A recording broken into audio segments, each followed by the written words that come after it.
વંદે ગુજરાત.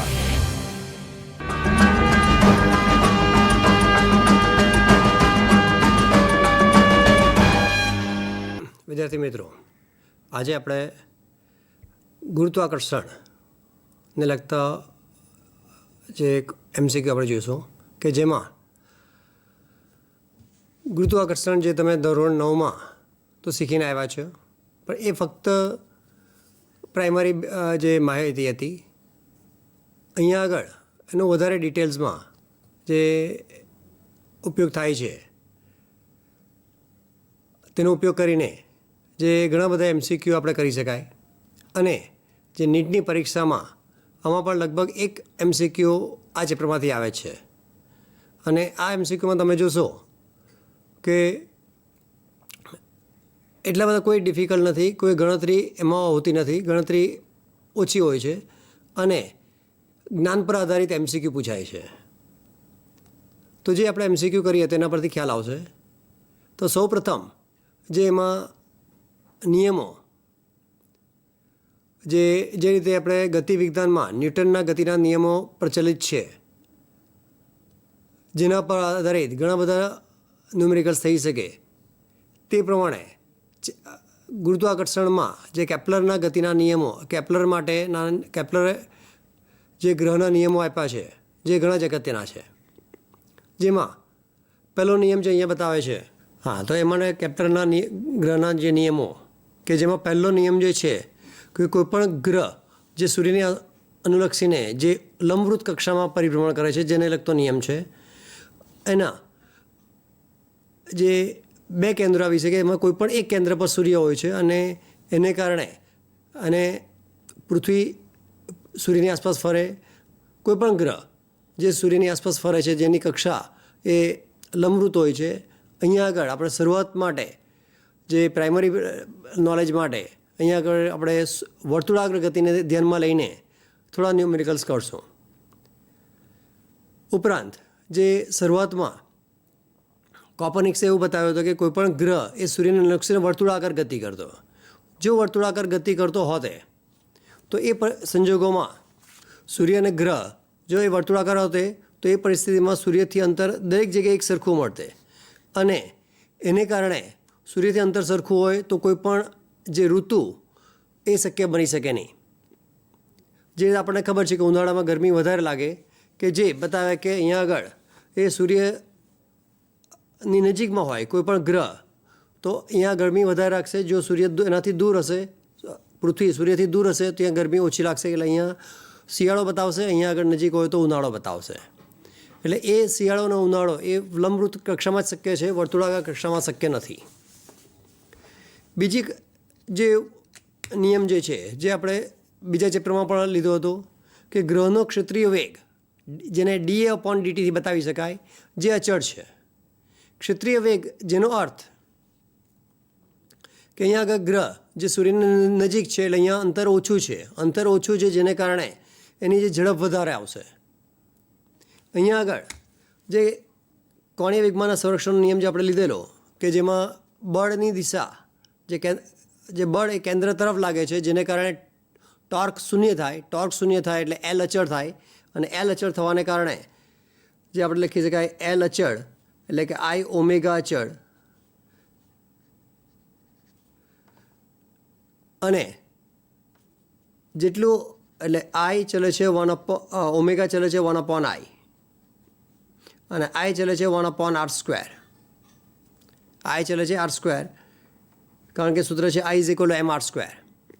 તો જ્યાં અંતર ઓછું હશે ત્યાં ઓમેગા વધારે હશે. એટલે કે અહીંયા આગળ પૃથ્વી ઝડપથી ફરશે, જેને કારણે આ ક્ષેત્રફળ આપણને વધારે મળશે. જ્યારે જો દૂર હશે તો આ સમીકરણ પ્રમાણે અંતર વધારે હોવાને કારણે ઓમેગા ઓછું થશે, એટલે અહીંયા ધીમે ફરશે. પણ જો તમે આ ક્ષેત્રફળ શોધો, ત્રિકોણ OPP1નું ક્ષેત્રફળ, OPP1નું ક્ષેત્રફળ તમે શોધો અને આ જે ચાપ P1 ડેશ P2 ડેશ અને O એનું જે ક્ષેત્રફળ શોધો, એ ક્ષેત્રફળ એક સરખું મળશે. એના પરથી કહી શકાય કે એકમ સમયમાં ગ્રહ અને સૂર્યને આંતરેલી રેખાનું જે ક્ષેત્રફળ એ અચળ રહે છે. અને ત્રીજો જે અગત્યનો નિયમ જે છે, T² ચલે છે 1 ક્યુબ. ટી જ્યાં આવર્તકાળ બતાવે છે અને સ્મોલ એ જે આ લંબવૃત્ત કક્ષ આપણે લઈએ તેમાંથી બે એની અક્ષ પસાર થઈ શકે તે લંબ દીર્ઘ અક્ષ એટલે આ જે આવશે જેને આપણે સ્મોલ એ કહી શકાય અને એ સ્મોલ એના ઘનના સમપ્રમાણમાં હોય છે ટી સ્ક્વેર ચલે છે 1 ક્યુબ તો એને કારણે આપણે જોયું હશે કે જે સૂર્યથી દૂર છે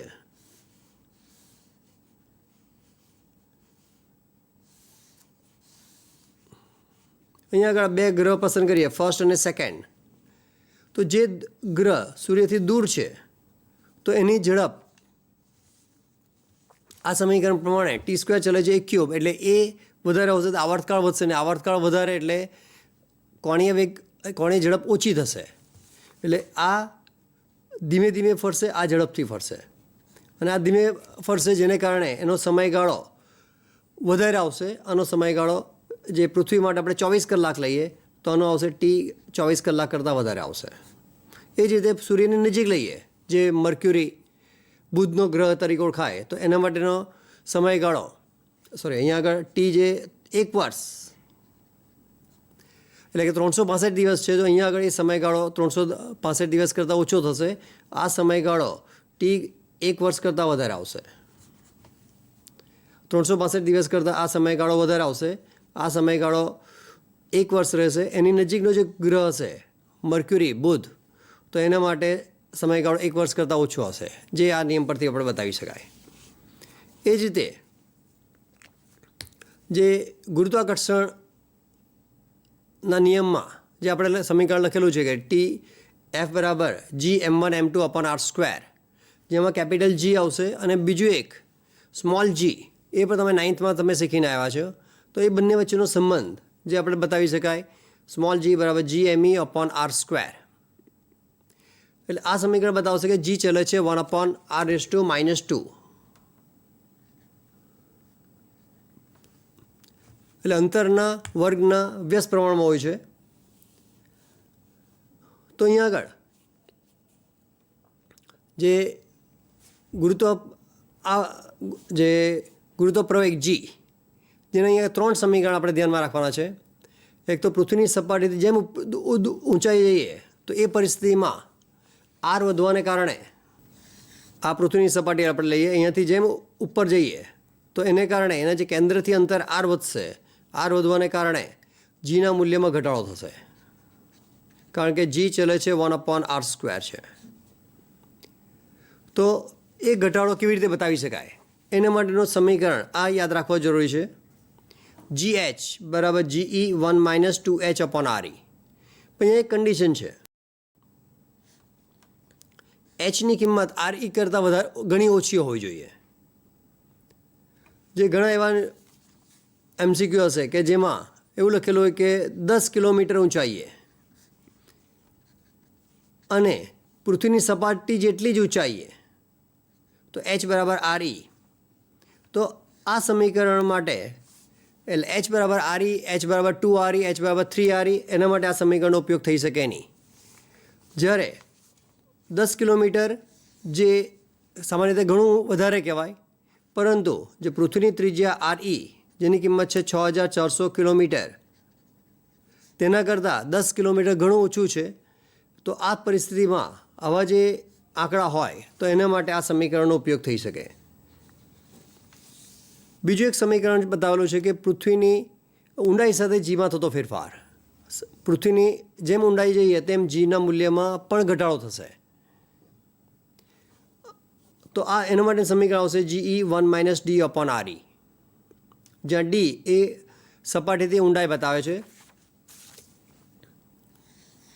એટલે પૃથ્વીની અંદરની સપાટી એટલે કે જે વ્યક્તિ જે સમુદ્રમાં જે ડૂબકી મારે છે જે સબમરીન જે દરિયાની અંદર જે જાય છે તો એના માટે જીના મૂલ્યમાં ઘટાડો થાય છે એટલે સપાટી પર 9.8 મીટર પર સેકન્ડ સ્ક્વેર અંદર જશે તો જીનું મૂલ્ય 9.8 કરતાં ઓછું થશે એનાથી ઉપર જશે તો પણ જીનું મૂલ્ય 9.8 કરતાં ઓછું થશે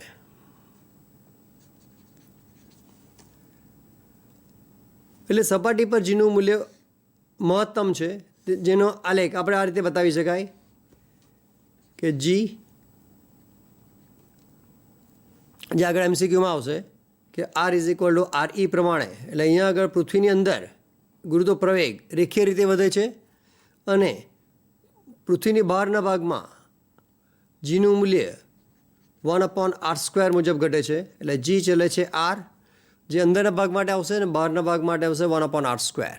તો આના પર આધારિત આવા એમસીક્યુ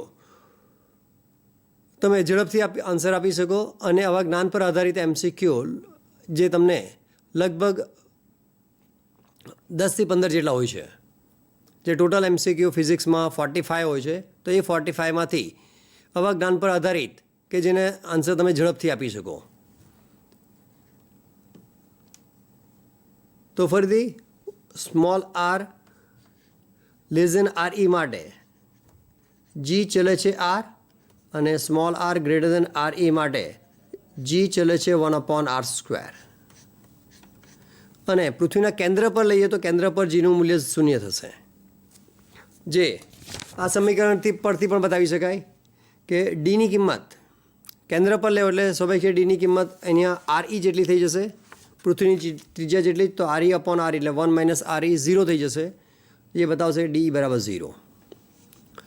બીજું, આ એક ઘણું અગત્યનું અક્ષાંશ સાથે જીમાં થતો ફેરફાર. આપણને ખબર છે કે પૃથ્વી સંપૂર્ણ રીતે ગોળાકાર નથી, જે થોડી ઉપરની સપાટી પરથી દબાયેલ છે, કે જેની વિષુવવૃત્ત પર ત્રિજ્યા વધારે છે અને ધ્રુવ પ્રદેશ પર ત્રિજ્યા છે. એટલે આર ઈ ડેશ લઈએ તો અહીંયા આગળ આ ત્રિજ્યા વધારે હોવાને કારણે અહીંયા જીનું મૂલ્ય ઓછું રહેશે, અહીંયા આગળ જીનું મૂલ્ય વધારે રહેશે. તો આ કેટલું ફેરફાર થઈ શકે? તો એના માટે જે અક્ષાંશ સાથે કેટલો ફેરફાર થાય, આપણને જે અગાઉ ખબર છે કે અક્ષાંશ જે આડા હોય છે, તો અહીંયા આગળ આ કોઈક અક્ષાંશ આપણે લઈએ તો એનો જે વિષુવવૃત્ત સાથે ખૂણો લઈએ તો એ લેમ્બડા કહેવાશે. અને એ લેમ્બડા પર આધારિત આ સમીકરણ આવશે અહીંયા આગળ G dash is equal to G 1 - R E omega cos² lambda upon G. R E પૃથ્વીની ત્રિજ્યા, ઓમેગા જે કોણીય ઝડપ, લેમ્બડા અક્ષાંશ. તો અહીંયા આગળ જે વિષુવવૃત્ત માટે લેમ્બડાની કિંમત 0, એટલે વિષુવવૃત્ત માટે એટલે આ પોઈન્ટ આવશે. આ પોઈન્ટ પર પણ સ્વાભાવિક છે કે લેમ્બડાની કિંમત 0 થશે, જ્યારે ધ્રુવ પ્રદેશ માટે લેવો તો લેમ્બડાની કિંમત વધારે આવશે. તો એ વેલ્યુ ધ્યાનમાં રાખી શકો. અને અહીંયા આગળ આ લેમ્બડા 0 થવાને કારણે cos 0 એટલે 1 થશે, જેને કારણે જે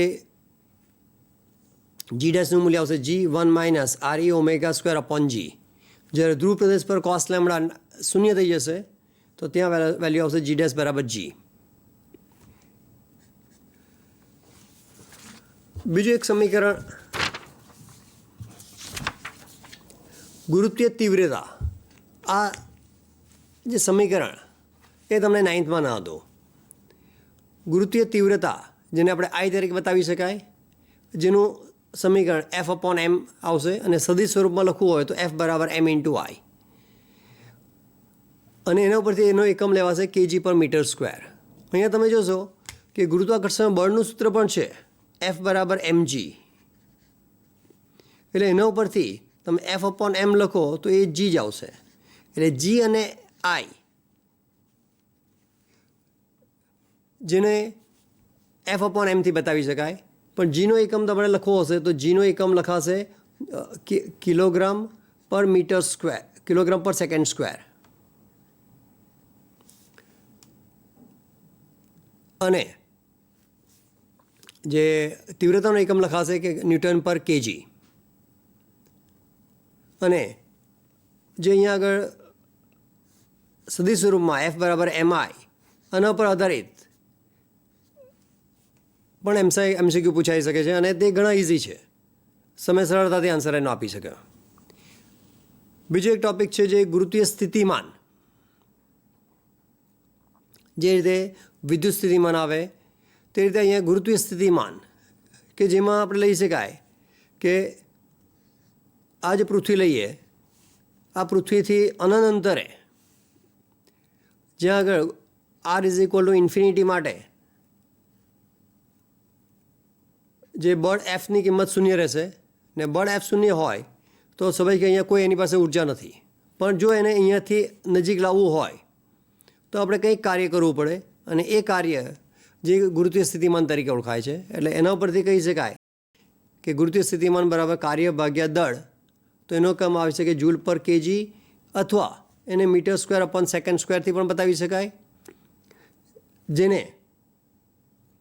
મીટર પર સેકન્ડનો વર્ગ એટલે કે વેગનો વર્ગ તરીકે પણ લઈ શકાય.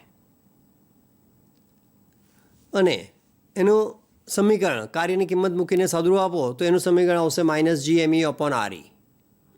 પૃથ્વીની સપાટી માટે લઈએ તો માઇનસ જી એમ ઈ અપોન આર ઈ, આર માટે લેવો હોય તો માઇનસ જી એમ ઈ અપોન આર. બીજું એક આવશે સ્થિતિ ઉર્જા. સામાન્ય રીતે આપણે MgH જે ઉલ્લેખ કરીએ છીએ તો એ રીતે પણ બતાવી શકાય, અથવા એને યુ ઇઝ ઇક્વલ ટુ જે આ સમીકરણ પ્રમાણે W is equal to phi is equal W upon M, તો ડબલ્યુ બરાબર ફાઈ ઇન્ટુ એમ તરીકે લખી શકાય. તો અહીંયા સમીકરણ આવશે minus G M E into M upon R E. અને જે નિષ્ક્રમણ ઉર્જા એટલે કે જેટલી આ ગુરુત્વ સ્થિતિ ઉર્જા છે, જે રીતે કોઈ પદાર્થને ને પૃથ્વીની સપાટી પર મૂકવામાં આવે તો તે પરિસ્થિતિમાં એની ઉર્જા ધારો કે 5000 જૂલ છે. એ સમીકરણ તમે જુઓ તો એ માઇનસ આવશે. અહીંયા સમીકરણમાં યુ બરાબર નેગેટિવ છે, સ્થિતિ ઉર્જા નેગેટિવ આવશે. એને જે કંઈ ઉર્જા આપો, ધારો કે એને 3000 જૂલની ઉર્જા આપો તો કુલ ઉર્જા થશે -5000 પ્લસ 3000 એટલે ટોટલ -2000 રહેશે. -2000 રહેશે એટલે કે ગુરુત્વાકર્ષીય ક્ષેત્રની અંદર છે, જેને કારણે ઉપર જઈને ફરી પાછું નીચે આવશે અને મુક્ત પતન પામશે. પણ આ ઉર્જા વધારતા જાઓ અને જો એની ઉર્જા 5000 કરો તો 5000 કરો તો એ સીધું બહાર નીકળી જશે અને અહીંયા આગળ કોઈ ગુરુત્વાકર્ષણ બળ લાગશે નહીં, તો એને કારણે પાછો આવશે નહીં. અને જો ઉર્જા એના કરતાં વધારે હશે, 5000 કરતાં વધારે હશે, તો સીધું એમાંથી એ બહાર નીકળી જશે. એટલે કે ગુરુત્વાકર્ષીય ક્ષેત્રમાંથી બહાર મોકલવા માટે લઘુત્તમ ઉર્જા હોવી જોઈએ. તે લઘુત્તમ ઉર્જા કેટલી છે? Plus 5000 joule. જો 5000 કરતાં ઓછી હશે તો કુલ ઉર્જા નેગેટિવ બને અને કુલનું ઉર્જા નેગેટિવ થાય તો એ ફરી પાછું ગુરુત્વાકર્ષીય ક્ષેત્રમાં નીચે આવશે. જે રીતે ઘણા સેટેલાઇટ જે લોન્ચ કરવામાં આવે અને કેટલાક જે સફળતા પ્રક્ષેપણ થાય છે અને કેટલાક પ્રક્ષેપણ થયા બાદ ફરી પાછા નીચે આવી જાય છે. જેનું એક કારણ જેને ઉર્જા મળવી જોઈએ, જે પૂરતી ઉર્જા ન હોય તો એને કારણે આ શક્ય છે. અને આના આધારે જે ઘણા બધા ઉપગ્રહ જે છોડવામાં આવે છે, અહીંયા જે આપણે ગણતરી કરીએ તે ઘણી બેઝિક છે અને આનો ઉપયોગ કરીને અગાઉ જે સ્પેસ સાયન્સમાં જે સેટેલાઇટ છોડવામાં આવે છે, અત્યારે જે આપણે ટેલિકાસ્ટ જોઈ રહ્યા છે એ પણ જે બાયસેક ઉપગ્રહને આભારી છે. જે ઉપગ્રહ કેવી રીતે છોડવામાં આવે, એની ઉર્જા કેટલી હોવી જોઈએ, તો એના જે આંકડા જોશો તો તમને ઘણી નવાઈ લાગશે કે આ કેવી રીતે શક્ય બને. તો આ ઉપગ્રહ જે અહીંયાથી છોડવો છે તો એના માટે કેટલી ઉર્જા, તો એ ઉર્જા આવશે ઈ, જેને નિષ્ક્રમણ ઉર્જા તરીકે બતાવી શકાય. જે આપણે અગાઉ બતાવ્યો તે પ્રમાણે આ -5000 હોય તો એ આવશે +5000 એટલે પ્લસ GME અપોન RE. તો અહીંયા જશો કે એ ઉર્જા એ દળ પર આધારિત છે અને એ ઉર્જા એને જે ગતિ ઉર્જા આપે છે, તો એનો જે વેગ હોય એને બહાર મોકલવા માટે જે ઓછામાં ઓછો વેગ હોય તો એ આવશે VE બરાબર √2 GME અપોન RE. જે અહીંયા તમે સમીકરણમાં જોશો E બરાબર આપણને ખબર છે કે ½ mv², જેની ઉર્જા છે GME into M upon RE square, GME upon M upon RE. તો M કેન્સલ થઈ જશે તો VE બરાબર લખી શકાય √2 GME અપોન RE.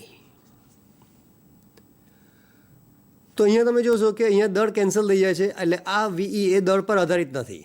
અહીંયા જે ઉપગ્રહ છોડો એનું દળ 2 ટન હોય, 5 ટન હોય, 10 ટન હોય, તો એના માટે જે આ વેગનું મૂલ્ય એ બધા માટે એક સરખું રહેશે, એ દળ પર આધાર રાખશે નહીં. પણ પણ ઉર્જા જે આપણે લઈએ એ ઉર્જા દળ પર આધારિત છે. એટલે જેટલું દળ વધારે હશે તેટલી ઉર્જા વધારે આપવી પડશે. પણ જે લઘુત્તમ વેગ જે 11.2 કિલોમીટર હોવો જોઈએ, કિલોમીટર પર સેકન્ડ, 1 કિલોમીટરમાં 1 સેકન્ડમાં 11.2 કિલોમીટર જે અંતર ને તે પણ ઉધ્વ દિશામાં, એટલે આટલું ઝડપથી જે સેટેલાઇટ જે ઉપગ્રહ છોડવામાં આવે છે અને તે જે અમે એનું લોન્ચિંગ તમે જોયું હશે તો તેની અંદર તમે જોશો કે શરૂઆતમાં એ તમને ઉપગ્રહ દેખાય, નીચે ઝડપથી જે વાયુ બહાર આવતો દેખાશે અને ત્યારબાદ એટલી બધી ઝડપ હોવાને કારણે એનો જે લાઈવ ટેલિકાસ્ટ થઈ શકે નહીં, એ ઉપગ્રહ તમે ડાયરેક્ટ કેમેરા પર બતાવી શકો નહીં. એ તમે સીધું કોમ્પ્યુટર સ્ક્રીન પર બતાવશે ક્યાં જાય છે, કેવી રીતે જાય છે અને એ કેવી રીતે પ્રક્ષેપણ કરવામાં આવે એનો વધારે ઉપયોગ જે તમે ધોરણ 12 પછી જે અલગ અલગ બ્રાન્ચમાં એડમિશન થાય તેમાં ઇલેક્ટ્રોનિક્સ અને કોમ્યુનિકેશન જે શાખા છે તો એ શાખામાં એડમિશન લઈને કે કોમ્પ્યુટર સાયન્સમાં એડમિશન લઈને તમે જે ઇસરો જે ઇન્ડિયન સ્પેસ રિસર્ચ ઓર્ગેનાઇઝેશન એ ઓર્ગેનાઇઝેશનમાં એમાં તમને સાયન્ટિફિક ઓફિસર તરીકે જોબ મળી શકે અને એના આધારે તમે સ્પેસ સાયન્સમાં ઘણો અગત્યનો ભાગ ભજવી શકો. જે આપણા જે મિસાઇલ મેન જે તરીકે ઓળખાતા ડૉક્ટર અબ્દુલ કલામ, એમણે પણ ઘણા મિસાઇલ્સ છોડવામાં આવ્યા છે અને મિસાઇલ્સ જે ટેકનોલોજી મેળવી અને તેની સાથે બીજા ઘણા બધા ઉપગ્રહ જે છોડવામાં આવે છે કે જેમાં એક તો મંગલયાન જે ઘણી સફળતા આપણે પ્રાપ્ત કરી છે કે પ્રથમ પ્રયત્ને આપણે મંગળ પર જે યાન મોકલીને જે ઘણા ઓછા ખર્ચમાં જેના માટે જે ક્રાયોજેનિક્સ જે એન્જિન જે આપણા વૈજ્ઞાનિકોએ વિકસાવ્યું એ ઘણું તારીફ આપવા લાયક છે. તો આના પર આધારિત જે આ તો બેઝિક માહિતી છે, એના પર આધારિત જે MCQ આપણે લઈએ છીએ તો એમાં જે પહેલો MCQ જે આ ચેપ્ટર પર આધારિત જે MCQ લઈએ જેમાં પહેલું આપેલું છે કે પૃથ્વીની ત્રિજ્યા જેટલી જ ઊંચાઈએ ગુરુત્વ પ્રવેગમાં થતો ફેરફાર કેટલા પર્સન્ટેજ હશે. તો પર્સન્ટેજ ફેરફાર જ્યારે આપણે પર લેવાનો હોય તો એના માટે જે પૃથ્વીની ત્રિજ્યા જેટલી જ ઊંચાઈએ એટલે સ્વાભાવિક છે કે અહીંયા આગળ hની કિંમત જે RE છે એટલે જે આપણે અગાઉ સમીકરણ લખ્યું GH બરાબર GE1 minus 2H upon RE, આ સમીકરણનો ઉપયોગ થઈ શકે નહીં. એટલે ઊંચાઈ વધારે છે તો એ પરિસ્થિતિમાં આપણે સમીકરણ જે આપણે અગાઉ લખ્યું છે G ચલે છે 1/r². તો અહીંયા આગળ H જે આ પૃથ્વીની સપાટી છે આ એની ત્રિજ્યા RE લઈએ, આ જેની ઊંચાઈ છે H. તો કેન્દ્રથી અંતર સ્મોલ r એ કેન્દ્રથી અંતર બતાવે છે તો સ્મોલ rનું ફોર્મ્યુલા આવશે RE પ્લસ H. તો અહીંયા આગળ Rની કિંમત આવશે 2RE, H બરાબર RE, તો R is equal two 2RE લખાશે. તો આ સમીકરણ પ્રમાણે G ડેશ અપોન G અથવા G ડેશ અપોન G બરાબર R અપોન R ડેશ નો વર્ગ, તો G ડેશ અપોન G બરાબર R જે પૃથ્વીની ત્રિજ્યા એટલે R બરાબર RE પૃથ્વીની સપાટી પર અને R ડેશ એટલે કે RE પ્લસ H અથવા એને 2RE તરીકે બતાવી શકાય તેનો વર્ગ. તો R કેન્સલ થઈ જશે તો 1/4 એટલે G ડેશ ઇઝ ઇક્વલ આવશે G અપોન 4 અથવા જે G ડેશ અપોન G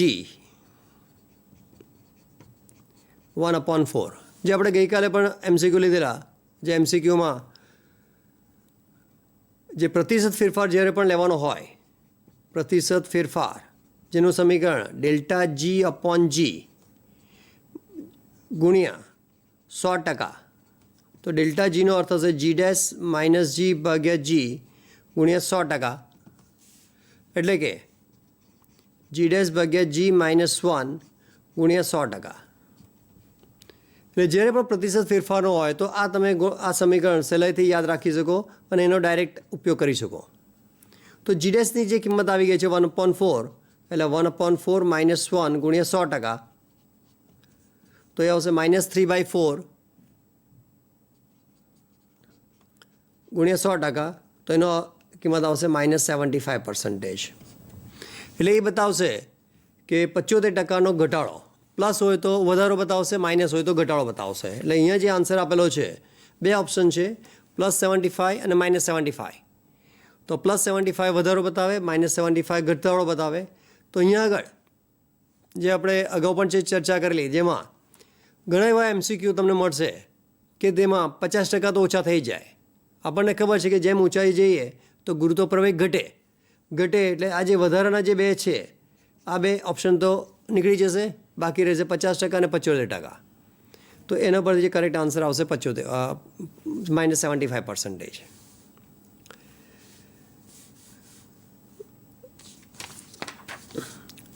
આ એક બીજો પણ એ ઘણો અગત્યનો છે,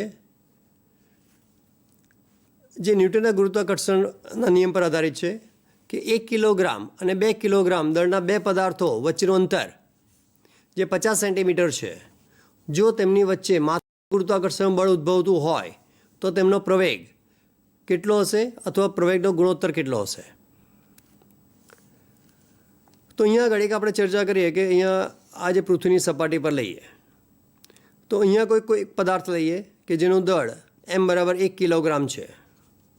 તો 1 કિલોગ્રામ પદાર્થ પર ને તમે મુક્ત પતન કરો તો સ્વાભાવિક છે કે પદાર્થ નીચે તરફ ગતિ કરશે પૃથ્વીના કેન્દ્ર પર, અને એ જે બળ લાગશે જેને આપણે F12 તરીકે લઈ શકાય.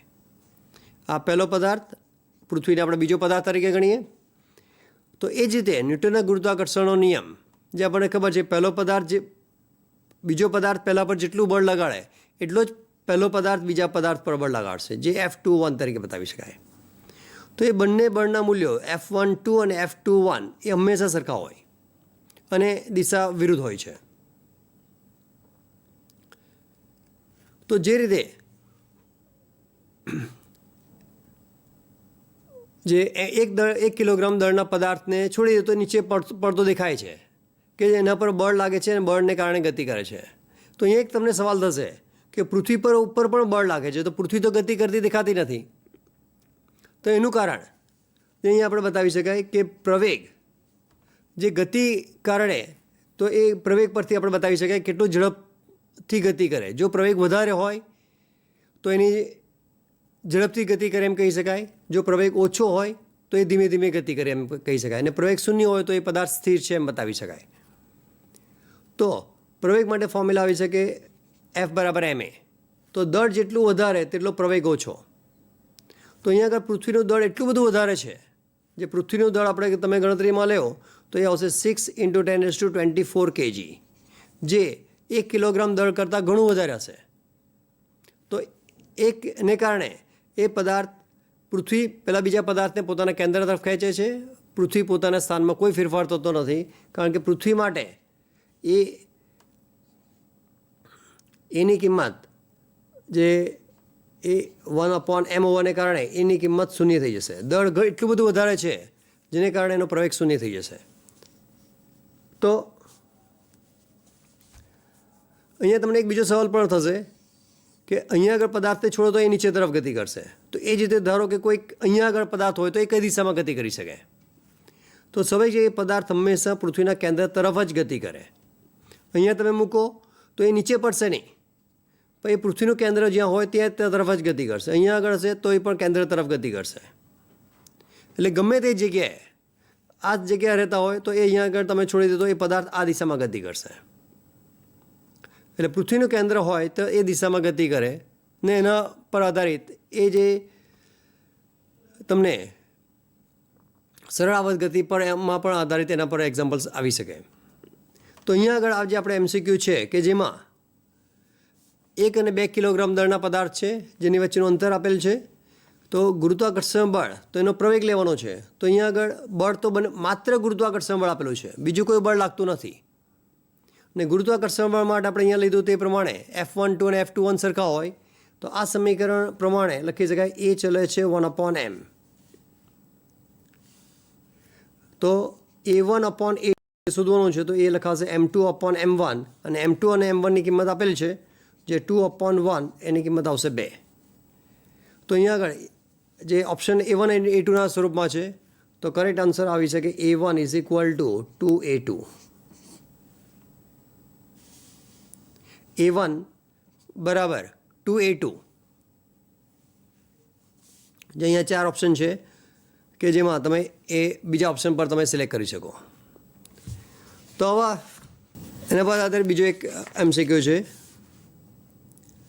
કે પૃથ્વીની સપાટીથી 20 કિલોમીટર ઊંચાઈએ મળતું ગુરુત્વાપ્રવેગનું મૂલ્ય G1 હોય અને પૃથ્વીથી સપાટીથી 40 કિલોમીટર ઊંડાઈએ મળતું ગુરુત્વાપ્રવેગનું મૂલ્ય G2 હોય તો G1 અને G2નો ગુણોત્તર કેટલો હોઈ શકે?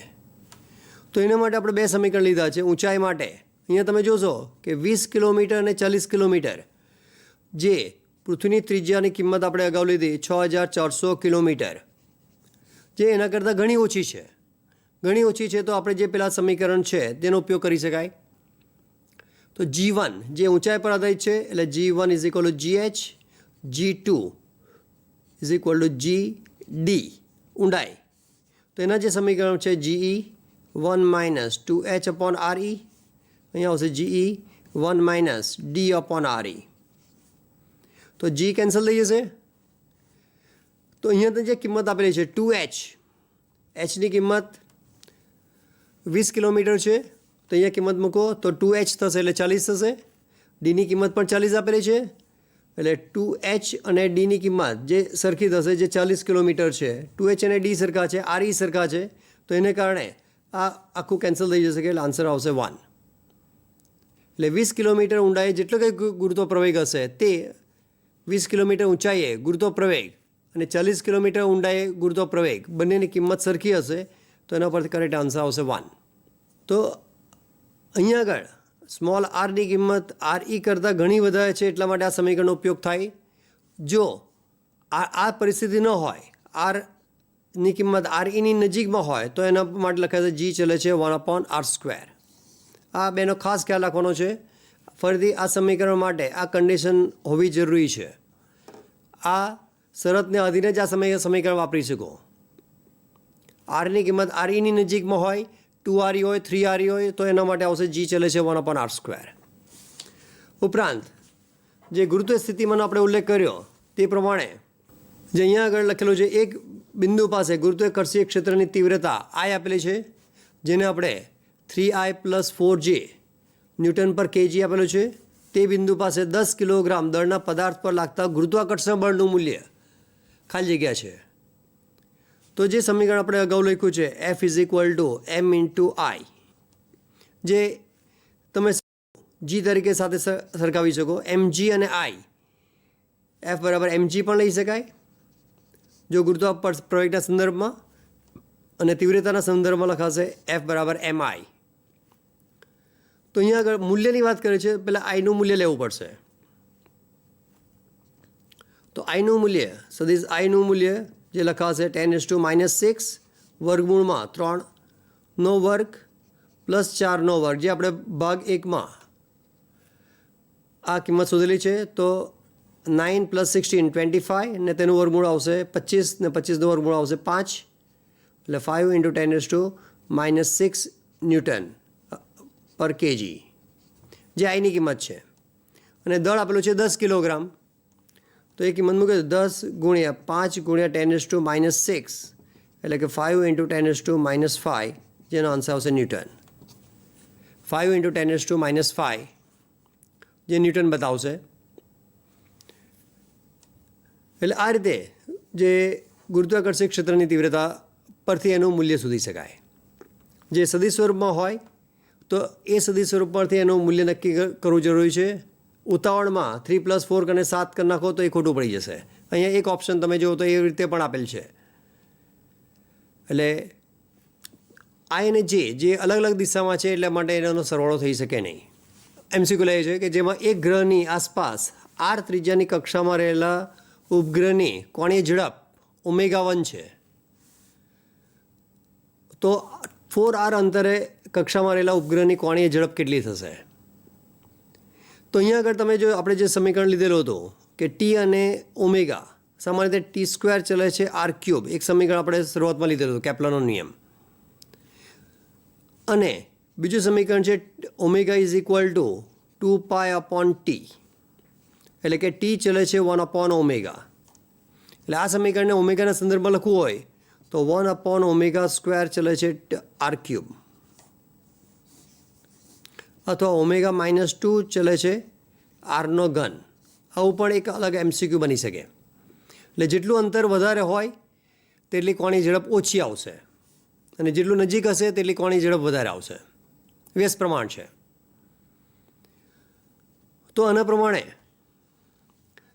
તો અહીંયા આગળ 4r અંતર વધારે છે, અંતર વધારે એટલે કોણની ઝડપ ઓછી થવાની. તો અહીંયા જે બે ઓપ્શન આપેલા છે 4ω1 એ કેન્સલ થઈ જશે, 8ω1 એ કેન્સલ થઈ જશે, એ બે આવી શકે નહીં. એટલે ક્યાં તો આપણી પાસે ω1/4 હશે, ક્યાં તો ω1/8 હશે. તો એ સમીકરણ આનો ઉપયોગ કરીએ ω2/ω1 જે વ્યસ્ત પ્રમાણ હોવાને કારણે લખી શકાય R1/R2 નો ઘન. R1 જે R લઈએ, R2ની કિંમત છે 4R, તો કિંમત મૂકી દેવું. ω2/ω1 નો વર્ગ R1/R2 નો ઘન, તો R1ની કિંમત R, R2ની કિંમત આવશે 4R, તેનો ઘન R કેન્સલ થઈ જશે. તો એની કિંમત આપણે ω2/ω1 લેવું છે, તો ω2/ω1 એટલે 1/4, અને એનો વર્ગમૂળ લઈએ તો 3/2 ઘાત થશે. ω2 R કેન્સલ થઈ જશે, એટલે ω2/ω1 તો 1/4 નો 3/2 ઘાત આવશે. તો એની કિંમત માટે 1/2 નો વર્ગ ગુણ્યા 3/2, 2 કેન્સલ થઈ જશે એટલે 1/8. તો કરેક્ટ આન્સર આવશે ω2 ઇઝ ઇક્વલ ટુ ω1/8. તો આના ઉપરથી આપણે સિલેક્ટ કરી શકીએ, પસંદ કરી શકાય ω1/8. એટલે ઘણા એવા જે MCQ હશે કે જેમાં તમને 50% તો હિન્ટ મળી જાય છે, કારણ કે જે નીટની પરીક્ષામાં ઝડપથી ગણતરી કરવાની હોય છે, અને ઝડપથી ગણતરી કરવા માટે જે થોડી આવી ટ્રીકની જરૂર પડશે. અને જે ફિઝિક્સમાં 45 ક્વેશ્ચન્સ હશે, તો એ 45 ક્વેશ્ચન્સમાં ફરીથી કહું છું 12 થી 13 જેટલા જ્ઞાન પર આધારિત પ્રશ્ન હશે, અને થોડાક એવા પ્રશ્ન હશે કે તેના આધારે તમે હવે 50% જે MCQ કટ કરી શકે, એટલે બાકીમાં શ્યોર તમે આન્સર આપી શકો. બીજો એક પ્રશ્ન લઈએ છીએ આના પર જ આધારિત કે એક ગ્રહની કક્ષીય ત્રિજ્યા સ્મોલ r અને તેને અનુરૂપ આવર્તકાળ કેપિટલ T હોય તો log r વિરુદ્ધ log t ના આલેખનો ઢાળ કેવો હશે. હવે સામાન્ય રીતે આ લોગને લગતા સવાલ મેથેમેટિક્સવાળા જ આપી શકે. એના આધારે ઘણા વિદ્યાર્થીઓ આ લોગ પર આધારિત છે, ડિફિકલ્ટ હશે એ રીતે ઓમિટ કરી દે છે, પણ એની જરૂર નથી. આ એટલો બધો ડિફિકલ્ટ નથી. તો પહેલાં R અને T વચ્ચેનો જે સંબંધ છે જે તમારે ધ્યાનમાં રાખવો પડશે, જે આપણે લખેલો T² ચલે છે R ક્યુબ. ફરીથી આપણે વાત કરીએ કે ખરેખર એ સમીકરણ છે T² ચલે છે A ક્યુબ, જે A જે લંબવૃત્ત કક્ષા માટે આપણે લઈએ છીએ આ સ્મોલ a, તો T² ચલે છે A ક્યુબ જે લંબવૃત્ત કક્ષામાં આવે છે. અહીંયા આગળ આપણે સરળતા ખાતર વર્તુળાકાર કક્ષા પસંદ કરીએ છીએ, જેમાં R એટલે ત્રિજ્યા બતાવશે. તો T² ચલે છે R ક્યુબનો ઉપયોગ કરીને log R વિરુદ્ધ Tનો આલેખ છે. તો લોગના નિયમમાં તમને ખબર છે કે log xનો n ઘાત બરાબર n log x. તો આનો ઉપયોગ કરીને કે T² is equal two k rનો ઘન, તો બંને બાજુ આપણે લઈએ તો log T² is equal two log k plus log rનો ઘન, તો એટલે 2 log t is equal two log k plus 3 times log r. તો આપણે ફક્ત log ટીની જોઈએ અહીંયા જરૂર છે, log r અને log t. તો log r ને સૂત્ર કરતાં બનાવો તો લખી શકાય 3 log r is equal two 2 log t minus log k. તો log r is equal two 2/3 log t minus 1/3 log k. તો એના પરથી તમે સરળતાથી આન્સર આપી શકો. આ જે y અક્ષ પર છે, જે અહીંયા આગળ બે કિંમત આપી છે તમને, log r વિરુદ્ધ log t.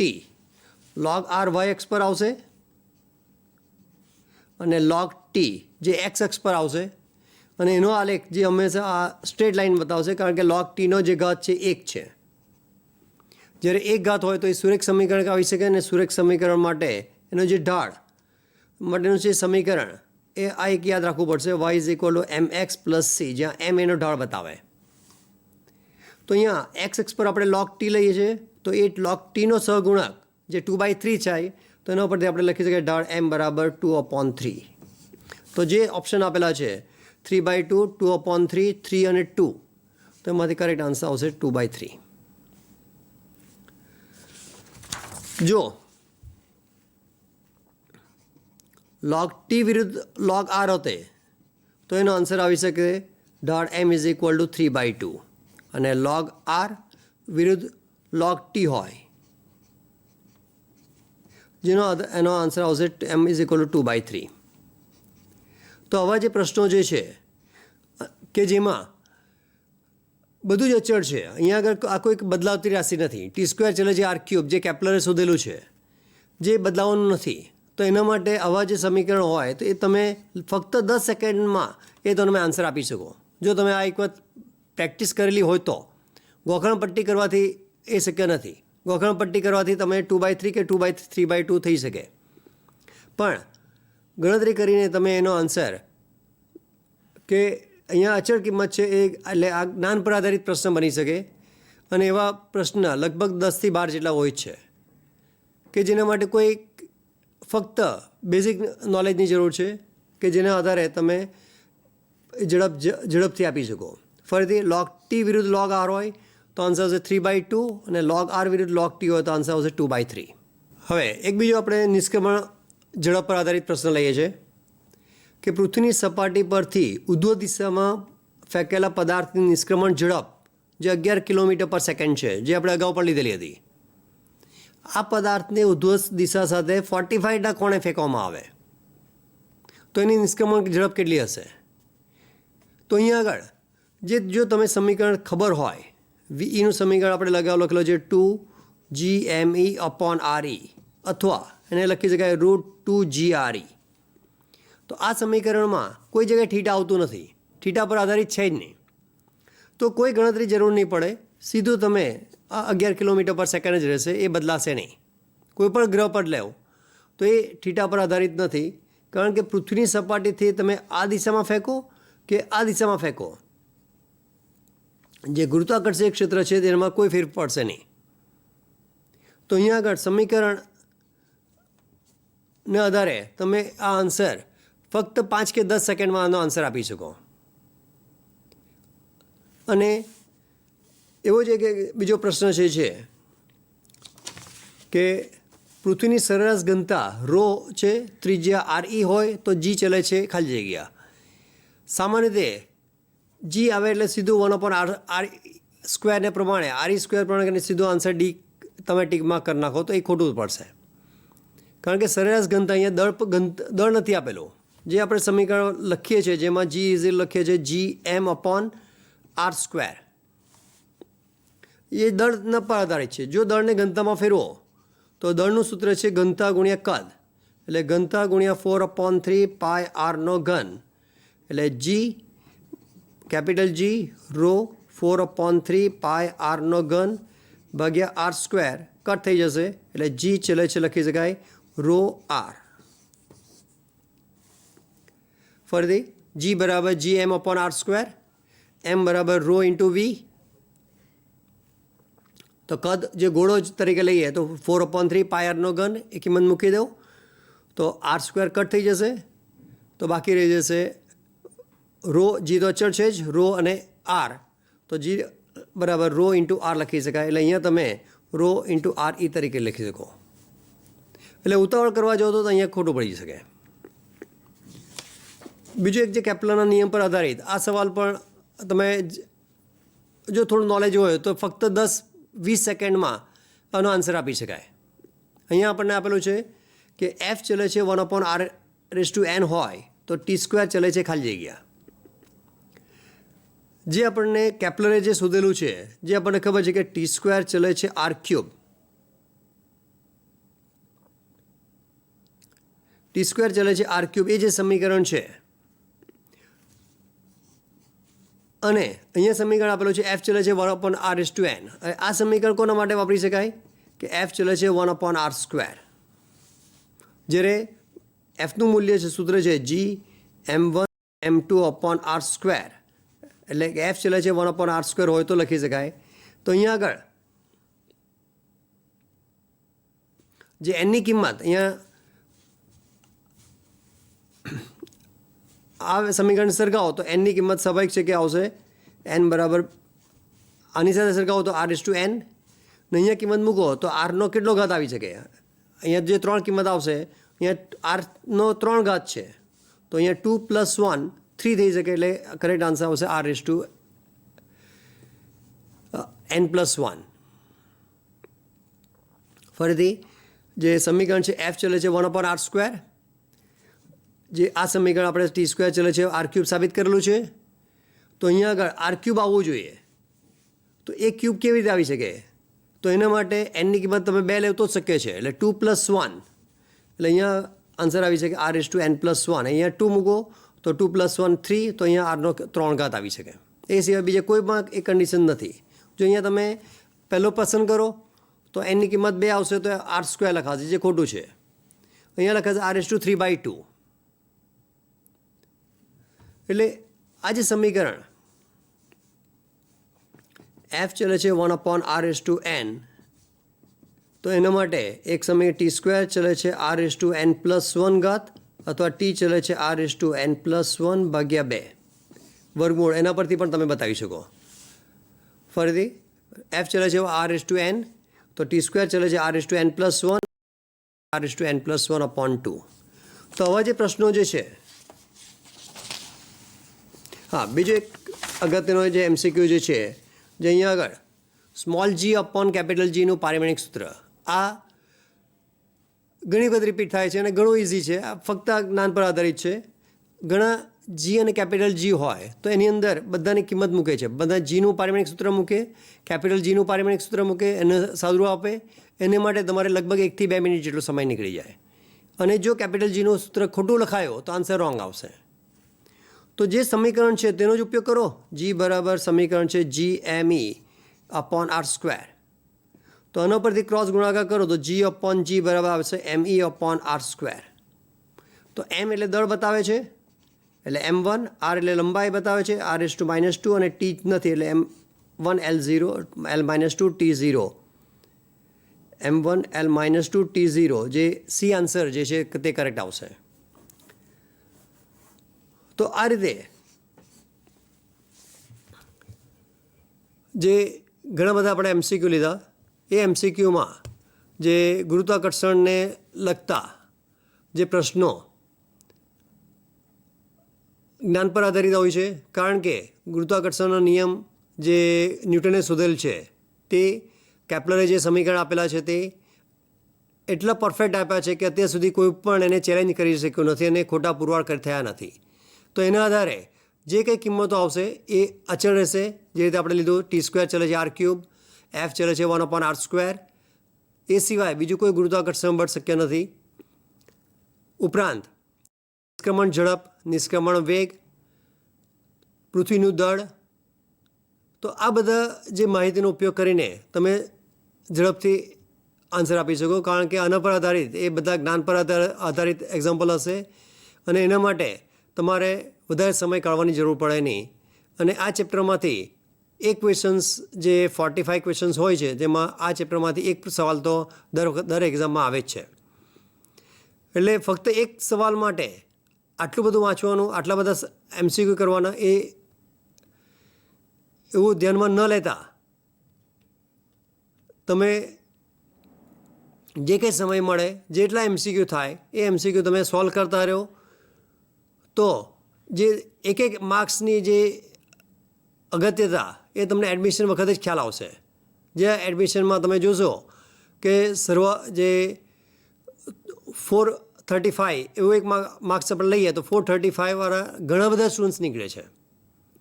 અને તે પરિસ્થિતિમાં તમારે આગળ જવું હોય તો એના માટે પછી બીજા માર્ક્સ સાથે કમ્પેર કરવામાં આવે. એટલે એ વખતે આવું કોઈક ન્યુમેરિકલ્સ કરેલો હોય કે આવા માહિતી જ્ઞાન પર આધારિત દાખલા હોય તો એ તમે એક પણ સવાલ એટેમ્પ્ટ કરો તો સીધા તમારે 4 માર્ક્સ વધી જાય. એટલે તમારે કોમ્પિટિશનમાં ઘણા તમે આગળ વધી શકો. તો